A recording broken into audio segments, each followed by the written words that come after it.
A simpler time. The good old days. The golden era. However you describe periods of motorcycle history, there's no escaping the fact that nostalgia is driving the development of numerous motorcycle models from just about every major manufacturer. They're well-designed new motorcycles with modern tech that provide all the aesthetic satisfaction of a retro bike without the mechanical gremlins that often accompany the real deal. So with that in mind, we're going to share some of our favorite retro modern bikes of the year. Number 8. Back in 2014, Ducati let the press loose on its Scrambler, a revival of a machine Ducati offered in the States through the 60s and 70s. The machine was an instant hit with riders, and the 4 versions offered during its initial launch were a portent of things to come.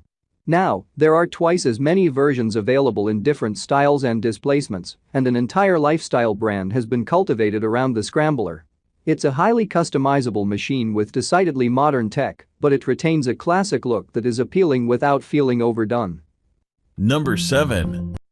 The new 2020 Suzuki Katana is sort of a new breed of retro modern, in that instead of replicating the UJM look of the 60s and 70s, it pays homage to an 80s and 90s era machine that was loved by riders all over the world. The 20 version is quite contemporary in its looks, apart from nods to the original Katana at the front of the machine. It's an agile, responsive bike with a great sound and impressive performance. It's a nod to a unique time in motorcycling and a revival of an iconic name from Suzuki, and though it doesn't quite fit the retro modern mold as we've come to understand it, it's a worthy addition to the rundown for the respect it pays to its forebears. Number 6.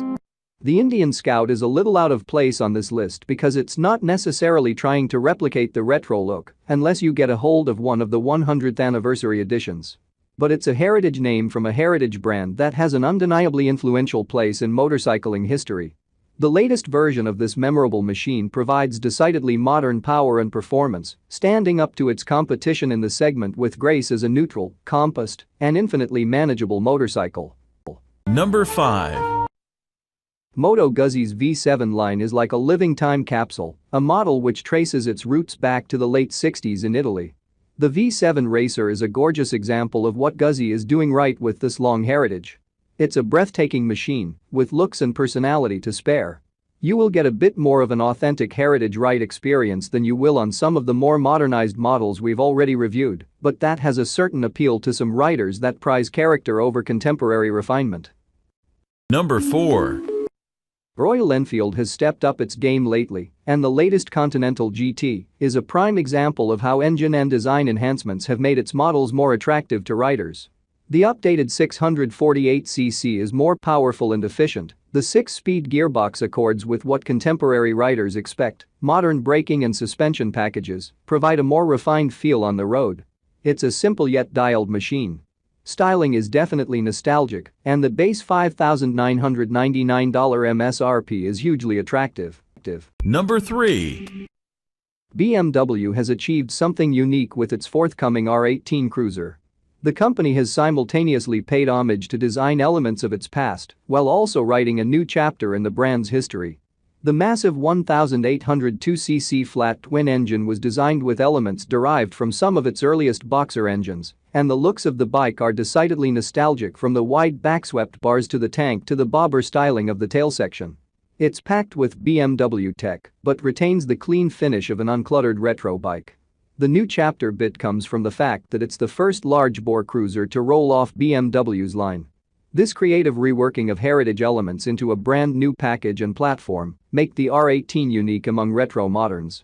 Plus, the execution is really beautiful, and the bike promises to be a real joy to ride. Number 2. The expansion of Honda's mini bike line was prompted by the huge success of its Grom. Honda followed. Number 1. Triumph owns the retro modern space. Other manufacturers will sometimes have one or two offerings in this segment, whereas Triumph has an entire line of modern classics that are integral to the brand's identity.